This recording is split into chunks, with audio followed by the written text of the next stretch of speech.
நம்ம தூங்கும்போது பார்த்திருப்போம், நிறைய பேர் வாயை திறந்து வச்சே தூங்குவாங்க. ஒவ்வொருத்தரும் ஒவ்வொரு மாதிரி தூங்குவாங்க. சில பேர் அதை பார்த்து நம்ம சிரிச்சுக்கிட்டு கடந்து போயிடுவோம். வாயை திறந்து வச்சு தூங்குறது எந்த நோயின் அறிகுறியும் கிடையாது, ஒரு சாதாரணமான ஒரு நிலை தான். ஆனா ஏன் வாயை திறந்து வச்சு தூங்குறாங்க அப்படின்னு சொல்லி பார்த்தோம் அப்படின்னா, அவங்க சுவாசிக்கிறப்ப அவங்களுக்கு போதுமான அளவு ஆக்சிஜன் கிடைக்காததுனாலதான் வாயை திறந்து வச்சு தூங்குறாங்க. வாய் வழியாவும் அந்த ஆக்சிஜனை சில பேர் எடுத்துக்கிறாங்க. ஏன் வாயை திறந்து வச்சு தூங்குறாங்க அப்படின்னா, அவங்க மூக்குல ஏதாவது சதை வளர்ச்சி இல்லனா நேசல் பாலிப்புன்னு சொல்லுவாங்க, இந்த மாதிரி மூக்கு அடைப்பு சம்பந்தமான பிரச்சனைகள் இருந்தா, சைனசைட்டிஸ் போன்ற பிரச்சனைகள் இருந்தாங்கன்னா அவங்க வாயை திறந்து தான் தூங்குவாங்க. அதிகப்படியான குழந்தைகள் தான் இந்த மாதிரி தூங்குவாங்க. சில குழந்தைகள் வாயை திறந்து வச்சு தூங்குறத நம்ம பாக்குறது ரசிக்கிற மாதிரி இருந்தா கூட நம்ம உடனடியா ஒரு மருத்துவர் அணுகி அந்த மூக்குல ஏற்பட்டு இருக்கக்கூடிய பிரச்சனைகளை நம்ம பரிசோதனை செய்து அதுக்கான சிகிச்சைகள் எடுத்துக்கணும். இந்த போகர் புலிப்பாணி வைத்தியத்தின் மூலியமா தீமுங்கிற சிகிச்சை எடுத்ததுக்கு அப்புறம் இந்த குழந்தைகள் எல்லாம் வாயை திறந்து தூங்குறதை தவிர்த்துட்டு மூக்கின் வழியா சுவாசிச்சு தூங்குற அளவுக்கு பயன்பட்டு இருக்காங்க.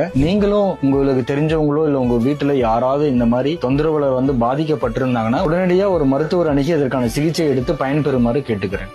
தேங்க்யூ.